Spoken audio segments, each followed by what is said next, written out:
Vou dar continuidade, então, à exposição, meio rápida, para a gente abrir debate, para todo mundo poder perguntar, participar. Então, duas questões de direitos humanos. Voltando à questão de Curuguatã, a palavra Guarani, né? Eu fiz esse livro e o que mudou nesses 5 anos, né? As 4 principais lideranças pegaram, como vocês viram, que eram sem terra, estavam lutando por um direito, a reforma agrária.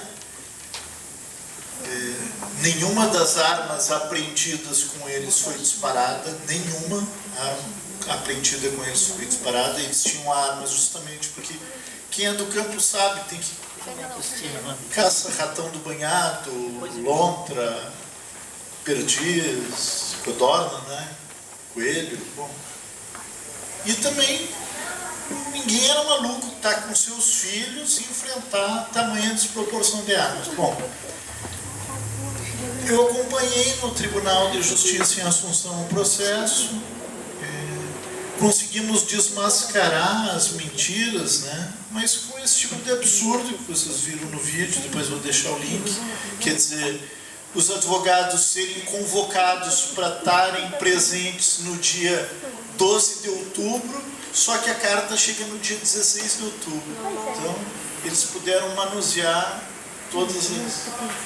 E assim vocês viram pelo corpo do trabalhador lá, mudam, aparece uma arma do nada, do lado do cara, todo tipo de barbárie. Bom, a partir disso, justamente para quê? Para ser paralisado o processo de reforma agrária no Paraguai e a concentração de renda continuar cada vez mais absurda. O que mudou nesses 5 anos foi que as 4 principais lideranças pegaram penas de 18, 20 e 35 anos. Rubem, que é o principal liderança, está com 35 anos de prisão. Então, depois eu fiz esse livro bastante didático, com fotos, bastante explicativo dos documentos todos. Depois da palestra, quem tiver vindo fazer promoção por R$10. Acho que dá para ter uma ideia do que foi feito. Mas, voltando a conversar sobre direitos humanos, falar um pouco sobre direitos humanos, por exemplo, nos Estados Unidos, né? Estava conversando com um companheiro. Não são só os migrantes que são altamente penalizados, embora, claro, seja sobre eles que mais recaia todo o peso da crise. Mas é um conjunto da sociedade que vai desumanizando, né? Vai brutalizando. Por isso, inclusive, que a gente vê qualquer net, qualquer filme na televisão, HBO, que seja, deles é o mesmo esquema, um matando o outro, estupro, é o nível de violência, de barbárie, que fica muito difícil. Aquela lógica dos filmes reflete o que é cultura, né? A degradação, a degeneração. E isso também do ponto de vista associativo, do ponto de vista da luta pelos direitos. Então eu estava contando, tem mais ou menos uns 15 dias ocorreu uma eleição no Sindicato dos Metalúrgicos, próximo a Detroit, né? Na Nissan. Aí o que aconteceu? Nos Estados Unidos a legislação ela é muito peculiar. Para te fundar um sindicato, tu tem que ter o apoio explícito de 50% mais um dos trabalhadores. Então o que os caras fizeram? Era uma planta que tinha 6.400 trabalhadores, 2.700 dos quais eram terceirizados. A esses imediatamente foi negado o direito de voto, porque eram terceirizados. Então, Eram 6.400, 2.700 não votam, tem 3.700. Então vamos concentrar, a empresa concentrou em cima desses 3.700. O que eles fizeram? Eles fizeram uma ampla campanha de difamação do sindicato. Já haviam afastado os mais interessados, que eram os terceirizados em ter algum direito. E pegaram esses e visitaram casa por casa, ameaçando com o desemprego.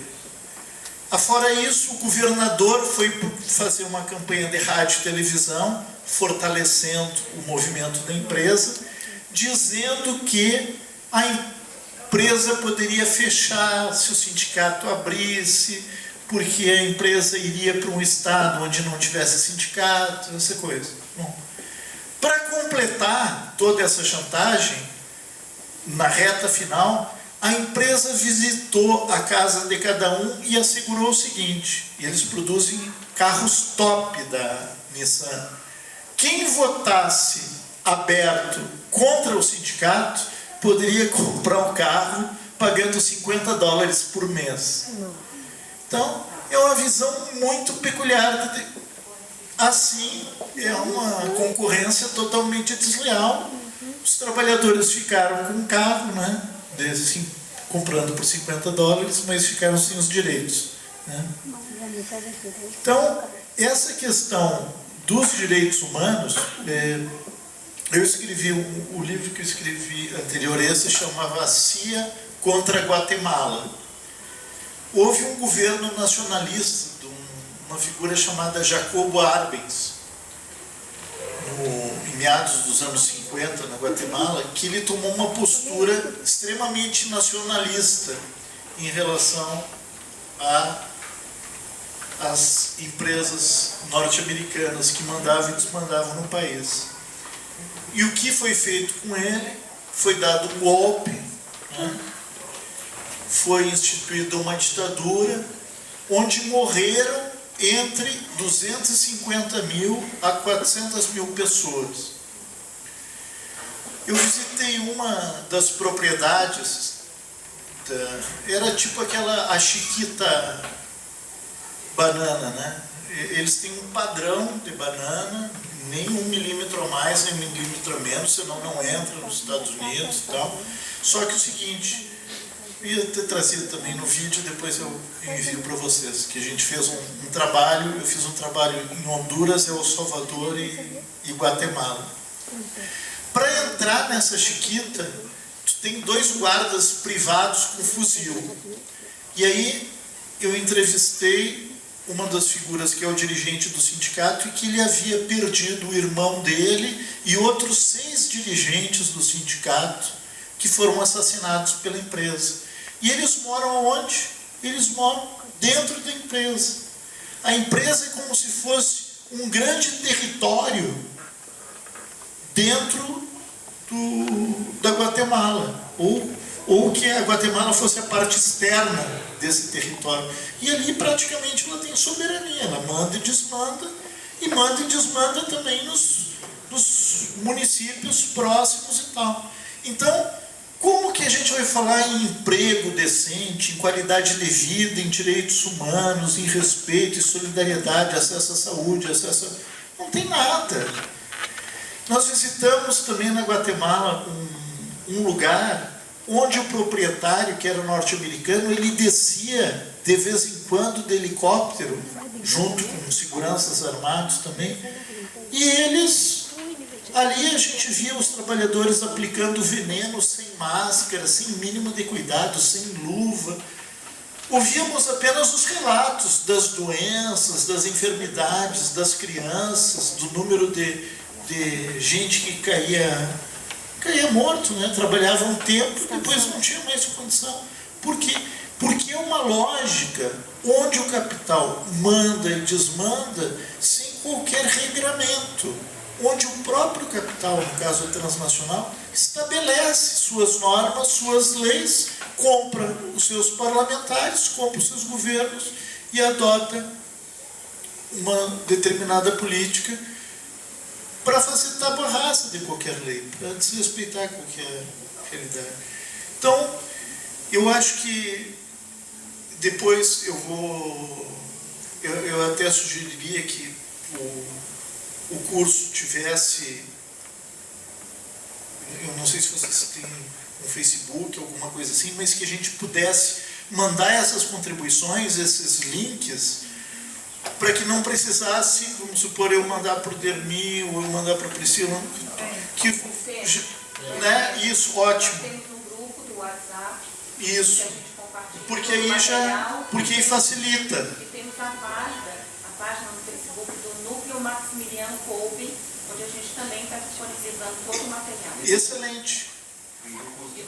Excelente, porque aí a gente já vai, assim que eu vou compartilhar, eu vou ter acesso ao que já rolou aqui e também o que facilita para tirar dúvidas e para os novos também que chegarem, né? Porque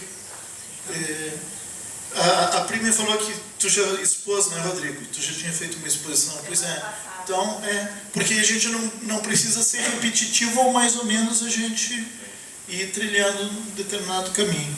Mas então, para abrir a palavra, eu acho,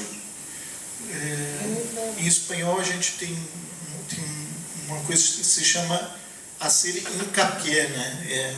Reafirmar, sublinhar. Eu acho que é muito importante esse debate e a gente justamente colocar nossa posição, nossas dúvidas, para construir coletivamente os caminhos, que eu acho que é isso que a gente está precisando. Você falou que ia falar sobre a Venezuela. Ah, verdade. Bom, então, eu acompanhei então a Lei Ressorte, a Lei de Responsabilidade Social de Rádio e Televisão na Venezuela, acompanhei muitas, tive na eleição do Chaves, acompanhei, eu tive um irmão que ajudou 3 anos e meio o governo Chaves, escreveu um livro importante para a questão da indústria petroleira, e esse sempre foi uma limitação, por assim dizer, o que a gente fala do rentismo, né? Tu ter uma dependência de apenas um produto. Aí quando o valor do produto cai, isso impacta no conjunto da economia.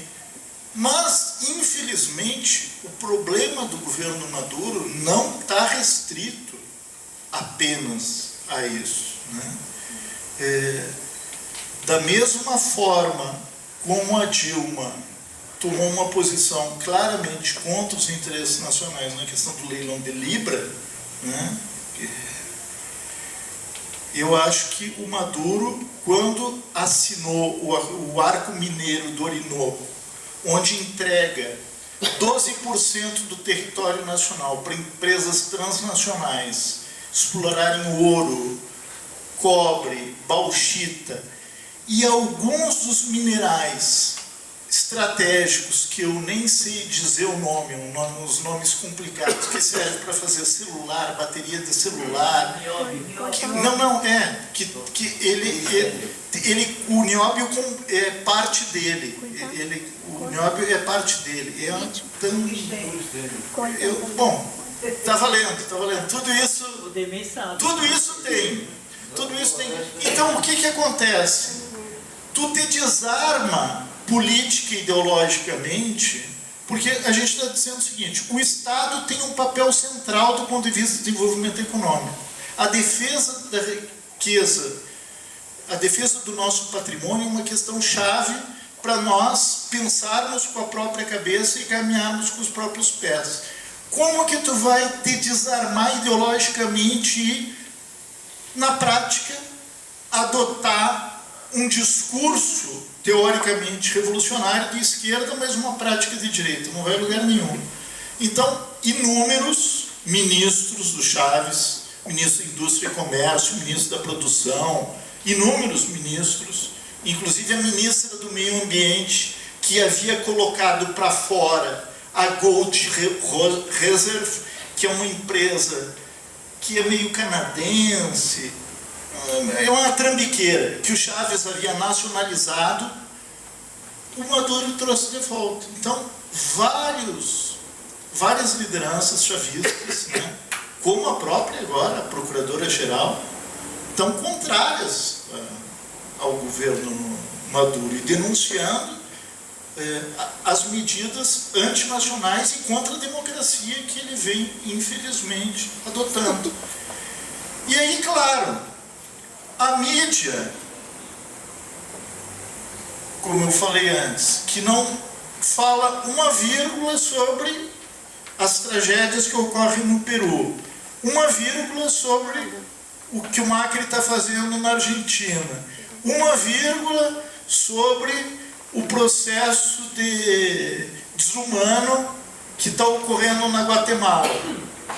Aí, quando é para tentar queimar alguém que durante um determinado período foi identificado como esquerda, malha e malha pesado.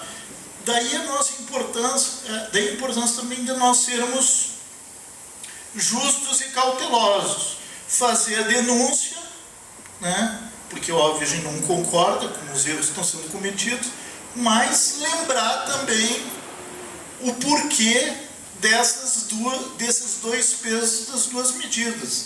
Da mesma forma que obviamente nós não vamos concordar com que o Mercosul adote uma posição política e ideológica de segregar a Venezuela, passando por cima da decisão do povo venezuelano. Eu posso não concordar, até escrevi recentemente um artigo sobre o arco mineiro da Venezuela e publicar o artigo. Agora eu não vou, de forma alguma, compactuar com que o Trump ameace invadir ou fazer qualquer precipado do gênero. Estou defendendo os interesses do povo venezuelano. Então acho que é muito importante a gente fazer esse esforço de estar cada vez mais informados, porque muitas vezes também existem os matizes, né? Quer dizer, a coisa não é tão preto ou tão branco. A gente tem que saber exatamente, ter a dimensão do real significado de determinadas medidas, até para melhor contribuir com os diferentes povos. No caso do Arco Mineiro do Orinoco, são inúmeros os parlamentares chavistas, os ex-ministros chavistas, os líderes militares, inclusive chavistas, que se pronunciaram contra a adoção desse modelo. E, infelizmente, aí a minha opinião, né, pessoal, no momento em que ele tenta ir por um lado de uma Assembleia Nacional Constituinte, meio que passando por cima do interesse público e atrasando eleições que já estavam marcadas e tentando se impor sem respeitar as regras, né? E no caso específico, por exemplo, agora das investigações sobre a corrupção do Odebrecht, tentando impedir, inclusive, a Procuradora-Geral de fazer as investigações, de ameaçá-la a ponto de ela ter que sair do país. Tenho certeza que esse não é o melhor caminho e com certeza não é o caminho que o Chaves iria adotar, né? Então, hoje o que se projeta é que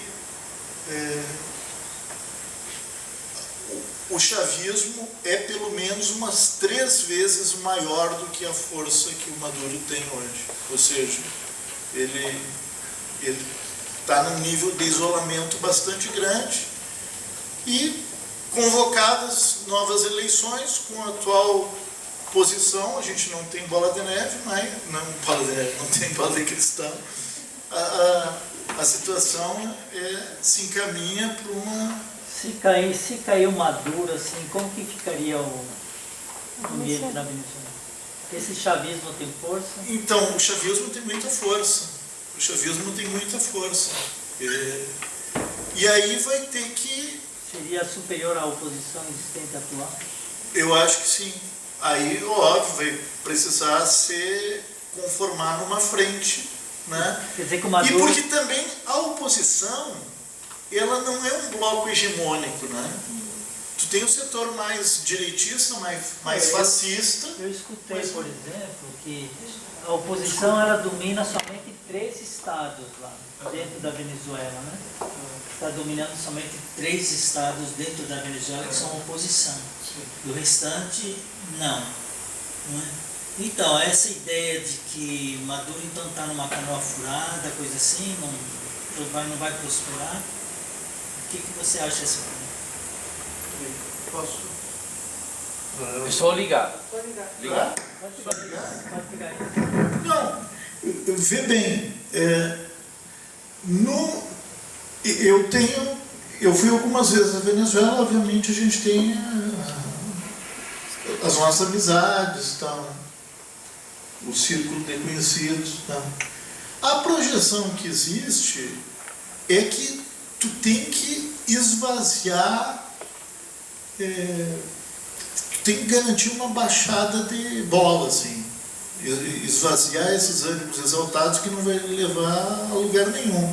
Porque chegou num nível em que tu tem setores de ambos os lados que não querem ouvir argumento. E aí a situação fica bastante delicada, porque o país, nenhum dos dois lados tem condições isoladamente de tirar o país do buraco. Isso é ponto pacífico.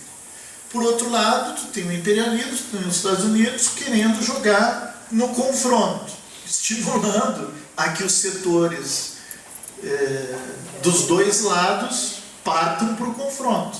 Não sei se vocês já viram, tem um vídeo muito bom que se chama Puente Laguno, Claves para uma Massacre, né? Que fala justamente isso. Chegou um momento que tinha muita gente de oposição ao Chávez, que marcha em direção ao palácio, e tu tem os chavistas que estão próximo ao palácio. E no meio dos dois, tu tem atiradores de elite americanos atirando para os dois lados, matando chavistas e matando opositores, justamente para culpar o governo e estimular um massacre. Então, é um momento muito delicado. Por exemplo, uma das coisas mais bonitas que a Venezuela fez, que o Chávez fez, foi aquela orquestra sinfônica juvenil, que são jovens de periferia. É um negócio majestoso, que o Dudamel, que é uma figura, que é um tipo de um líder de massas na Venezuela. O Dudamel fez críticas ao Maduro, por conta da Constituinte, a forma atropelada e tal. O Maduro proibiu o Dudamel, estava com foi anteontem, uns 5 dias. Estava marcada uma gira pelos Estados Unidos, depois vai ter uma outra gira pela Europa. Ele impediu o Dudamel de fazer a gira, dizendo que o Dudamel agora tinha entrado na política e que isso era antiético e não sei o quê. Quer dizer, me compreende? Uma coisa assim que perde a mão. E aí, no momento que tu perde a mão, o Chávez, por exemplo, foi um cara que nunca teve o mínimo de receio de discutir, de debater e tal. Figura, tem uma pessoa com outra posição. Tu respeita, argumenta, ficava lá, eu não me lembro se era um sábado, um domingo inteiro que ficava na televisão, conversando com o pessoal, sanando dúvida e tal. E tinha uma super audiência, era o programa com mais audiência na Venezuela, né? Mas o Maduro não tem a sensibilidade. Agora, se os chavistas consequentes vão conseguir se conformar enquanto bloco e vencer, isso ainda está por vir, porque não é fácil, né? Eles não estão com nenhuma estrutura dessa de poder de comunicação. Fala, Rodrigo. Então, Léo, essa imagem que você falou agora tem no documentário que tem no YouTube, A Revolução Não Será Televisionada. Sim. Exatamente essa imagem, é impressionante, assim, atiradores de exatamente como você conta, né? E a questão do presidente do Paraguai, a mídia, eu me lembro, na semana do golpe, que foi um golpe assim, em 24 horas, uma coisa, se a gente achou, ou aqueles que acreditam que passamos 16 aqui, golpe com a Dilma, no Paraguai foi algo absolutamente pior, né? Porque aqui pelo menos se fez uma cena, eu, por exemplo, acredito que foi golpe, e não tenho mais o que dizer sobre aquilo. Fizeram um mise-en-scène, enfim. Aqui rolou isso aí. Lá não, né? Lá foi uma coisa sumária, assim. E eu me lembro, e eu até fiz uma impressão, que por vezes eu relembro dessa relação mídia, poder institucional, etc. Que é uma impressão com as capas semanais das revistas no Brasil. Então tem a Isto É, que a gente chama mais conhecida como Quanto É, tem a Veja, ou Não Veja, 1º de Abril, tem a... qual outra, me ajuda aí? A Época, né? E todas elas, assim, quando davam, eram alguma coisinha, né? Na capa, e assim, tipo, positivamente, sabe? Não tinha nada de golpe, nada, enfim. E a única que deu capa e trouxe uma percepção perigosíssima, né, para a América do Sul, enfim, o que estava acontecendo no vizinho, essas coisas todas, essas relações internacionais próximas, foi a Carta Capital, que vem com a capa inteira, surge o neogolpismo. Né, e tem tudo a ver com o que você falou, quer dizer, mais uma vez, a história, ela acaba se repetindo nessa relação do poder institucional, do capital, dos meios de comunicação de massa, que acabam vendendo a ideologia que eles, enfim, querem, acreditam e acabam pautando a sociedade por essa... Então, assim, mais uma vez, a Carta Capital não tem a dimensão que o Partido da Imprensa Golpista, como eu chamo, tem, né? A meia dúzia de famílias que tem os meios de comunicação de massa aqui. Então, no Brasil passou batido, assim, uma coisa, tipo, não aconteceu lá no Paraguai. E se falaram, foi até positivamente como algo normal, né, um processo normal. Quando é uma história assustadora, em 24 horas você tira o presidente. Não fizeram nem a encenação como a gente estava falando, que aconteceu aqui, né? Pedalou, não sei o quê, então rua. Né? Lá não, lá foi uma coisa sumária. Enfim, comentário.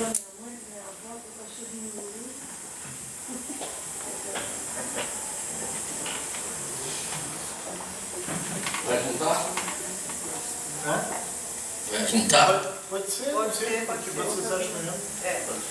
Passa para ela. É o seguinte, a gente, lembrando da... Desculpa, como o senhor se chama? É José Vicente. Lembrando da ditadura daquela época, que o país ainda estava com o americano, tinha trazido as empresas para cá ainda, inclusive a Ford ainda não tinha lançado o Galaxy, porque o governo não admitia, e outras empresas, a Goodyear e outras bichos por aí fora, eles deram o golpe para poder entrar essas empresas para o Brasil. Né? E com isso aconteceu toda aquela calamidade, de morrer, está doidado, preso e daí por diante. Agora, quando você falou que eles estão acuados, porque o tempo vai chegando e tem que dar espaço para outro, e eles não estão querendo ceder. E vê o Sulimano da vida, vê o leste europeu com aquela situação toda e tal, e os caras, eles não querem se rebaixar, né? Eles querem cada vez mais avançar, e a gente está vendo que é um golpe bastante moderno, né? Quer dizer, que cria um parlamentarismo que se vende, não é? E através do parlamentarismo ele vai empurrando, que ele fez com a companheira Dilma, né? Vai empurrando que nem um compressor, vai, até sair uma pessoa que realmente segurou as pontas, não se degradou na questão da corrupção, e nem tanto está aí quem estragou todo o país, quem acabou com tudo foi o PT, e agora nós temos que fazer todo esse corte de direito dos trabalhadores e vender nas empresas, que começou por Fernando Henrique, né? Com o neoliberalismo, que ele é o cabeça dessas coisaradas todas, E isso que nós estamos vendo tudo aí. O companheiro Lula, naquela situação, já foi julgado novamente, com a liderança espetacular. E a partir desse ponto, para não complicar muito, eu queria que você falasse a respeito também do Brasil, qual é a nossa saída. Com o povo do jeito que está, acreditando que o PT for mais ladrão, né? E que não tem mais jeito, não vamos votar. Então, hoje eu tive um debate com os companheiros lá a respeito disso, porque todos são ladrão, né? E não tem saída. Eu gostaria que você fizesse uma fala em cima desse crime aí. Passa para ela, vai você, por favor, José. Oi, meu nome é Silvia. Quando você estava contando essa história do Paraguai, eu fiquei pensando nos conflitos daqui, do MST Eldorado, do Carajás e Corumbiara, que teve o indígena depois do MST, mais ou menos no mesmo lugar. Queria saber se dá para fazer um paralelo, que você estava falando da questão do campo, e também dos Guarani Kaiowá, que tem a única lá, que é a dona do Açúcar União, não comprem Açúcar União, que também eles têm uma relação complicada lá, meio igual o Boia Fria, né? Meio trabalho escravo, assim. Então eu queria saber se dá para fazer um paralelo com essas coisas. E... Não, é só isso, agora eu esqueci o resto.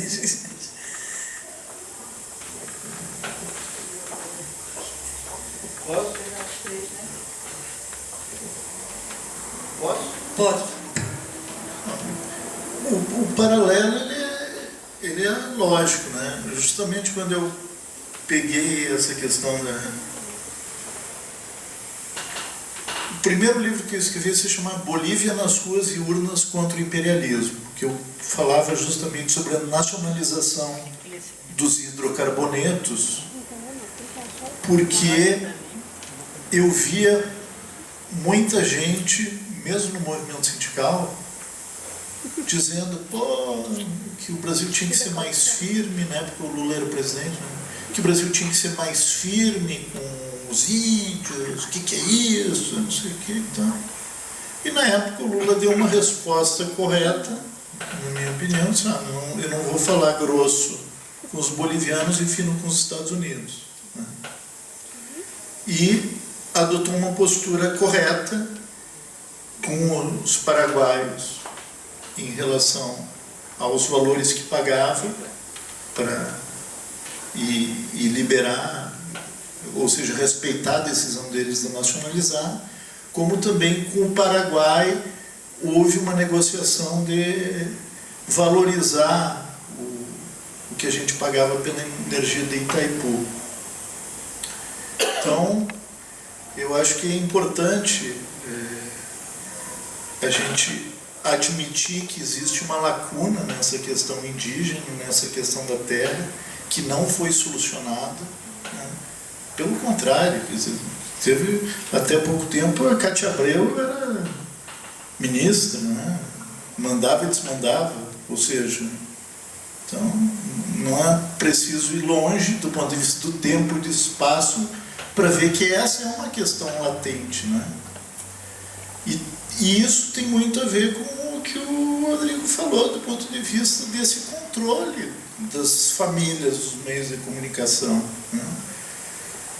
Não teria conseguido haver avanço nem no Equador, os que ocorreram, porque o Rafael investiu no El Telégrafo, que era um jornal forte de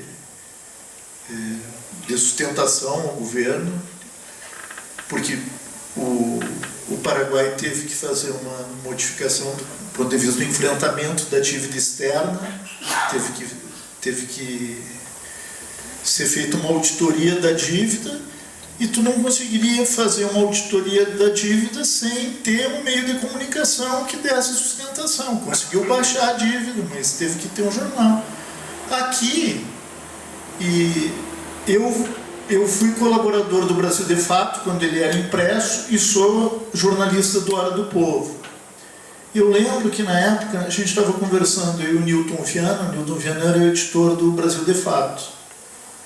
E o Brasil, de fato, estava fechando, estava sendo estrangulado. O que o governo Lula e Dilma deram para os grandes meios de comunicação é na casa dos bilhões, 4 ou 5 bilhões. Na época, a Folha de São Paulo recebeu um anúncio da Caixa Econômica Federal que apenas aquele anúncio pagaria 2 anos de edição do Hora do Povo e do Brasil de Fato, juntos. Então, sinto muito, companheiro, mas do ponto de vista da compreensão política e ideológica do embate do inimigo, infelizmente,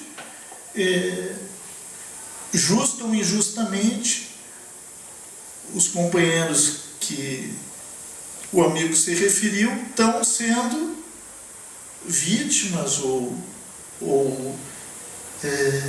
bebendo do seu próprio veneno. Por quê? Porque quanto de patrimônio público se foi, né, do ponto de vista de privatização, de aeroporto. Ou privatização não é corrupção? Para mim é. Então dizer que não houve corrupção, como? Não houve privatização? O leilão de Libra não foi algo escandaloso?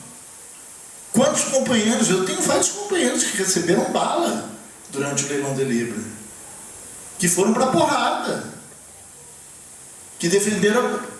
Eu lembro dos companheiros da FUP, da Federação Única dos Petroleiros, fazendo um cartaz: leilão é privatização.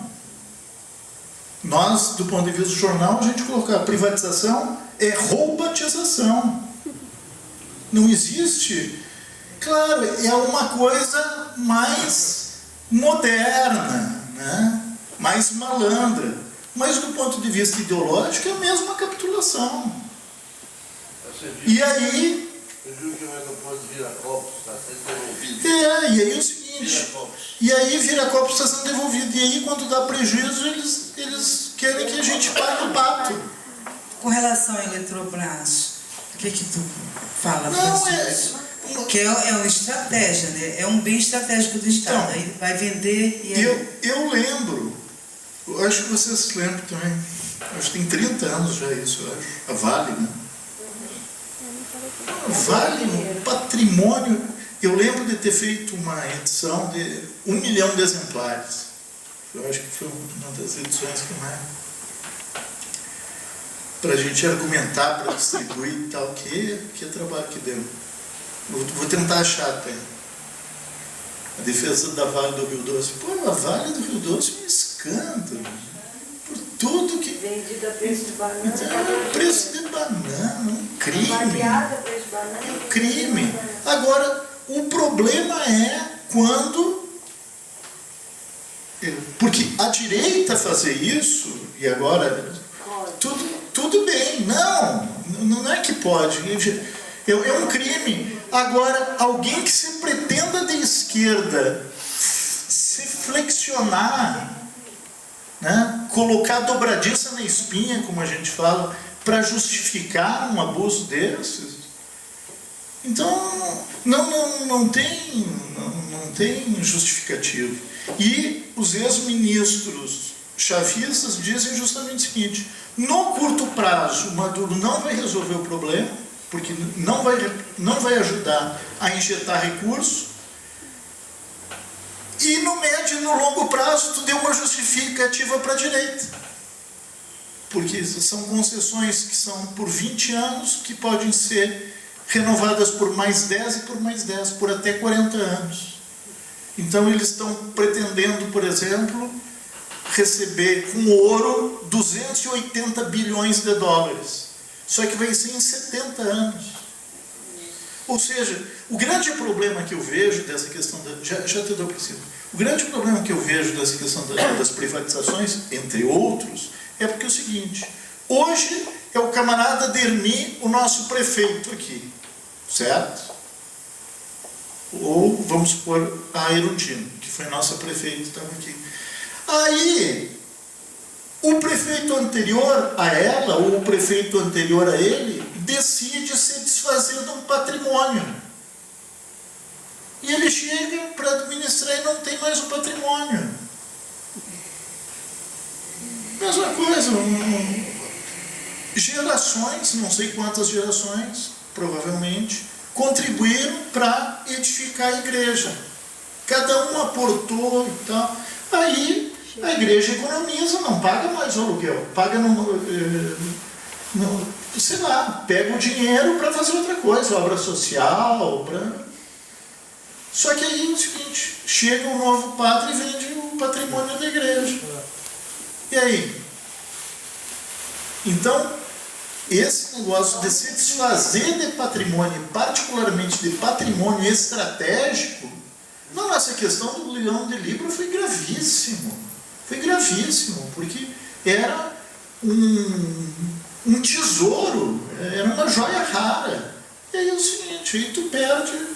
Aí a Dilma se elegeu, uma das primeiras coisas que ela fez, o que foi?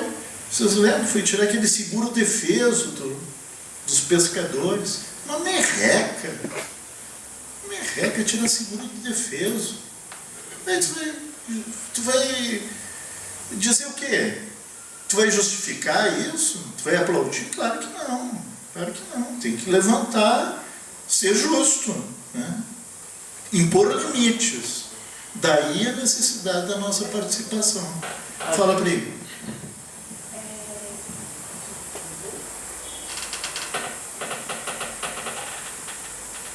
Léo, tu falou sobre privatização, né? Eles estão querendo privatizar a água agora, né? Que eu ouvi falar. Em vários lugares. Vários lugares. Já tá. Eu queria saber o que tu acha dessa questão. É um escândalo, né? Porque é um bem essencial, né? Um bem essencial à vida. E um dos problemas, agora fazendo um paralelo com a questão da privatização da água, é a questão da mineração.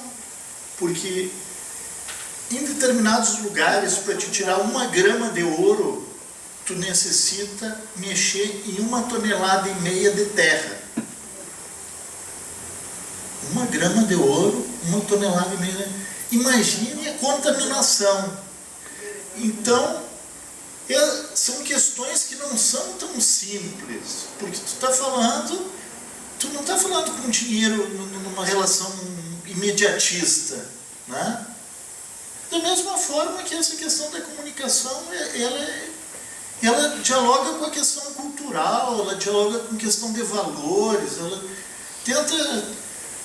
Porque quando a gente abre a Folha de São Paulo, nós temos ali os colunistas que o Dr. Frias acha que merecem estar ali. Pode facultar um meia-boca para o lado de cá e tal, mas no essencial são pessoas que vendem uma determinada concepção de país. Então nós temos que ter, pelo menos, o direito de ter instrumentos para nos contrapor a essa concepção. Leonardo, nós estamos aí com o tempo estourado e talvez a pergunta que eu vá fazer a você rendesse um outro encontro, mas de qualquer forma eu quero fazer essa provocação. Você fez um levantamento como observador internacional político de todo esse contexto da América Latina e é óbvio que a gente vê que a América Latina sofre golpe, né? Um golpe diante desse capitalismo aí selvagem que a gente vive. O que eu quero te perguntar é, você como observador, você percebe se os movimentos sociais da América Latina dialogam no sentido de vencer isso? Ou nós estamos diante daquele nacionalismo que é cada um por si, Deus por todo mundo? Como é que você vê isso? Existem os movimentos sociais que estão dialogando, porque a gente constata o fato, né? O fato existe. E o que é que nós vamos fazer diante disso? Então eu quero entrar nos movimentos que de fato estão agindo contra. Existe essa possibilidade ou não? Então, a minha pergunta vai um pouco na linha da Claudine também, né? A gente vê uma guinada à direita no mundo, em especial nos centros ricos, né? Europa, Estados Unidos.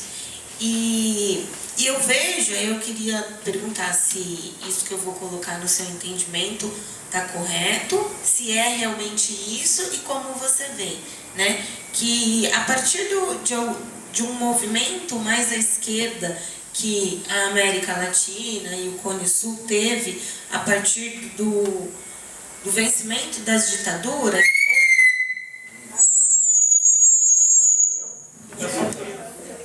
houve, né, um avanço mais progressista de direitos sociais, e isso agora também entra, né, em declínio junto com essa onda de extrema-direita que vem tomando o mundo. E eu queria saber, como observador também do Cone Sul, se realmente é isso e como que você vê essa retomada, né, esse crescimento das alas conservadoras no Cone Sul. E se isso tem alguma relação também com as questões de Cuba ou não.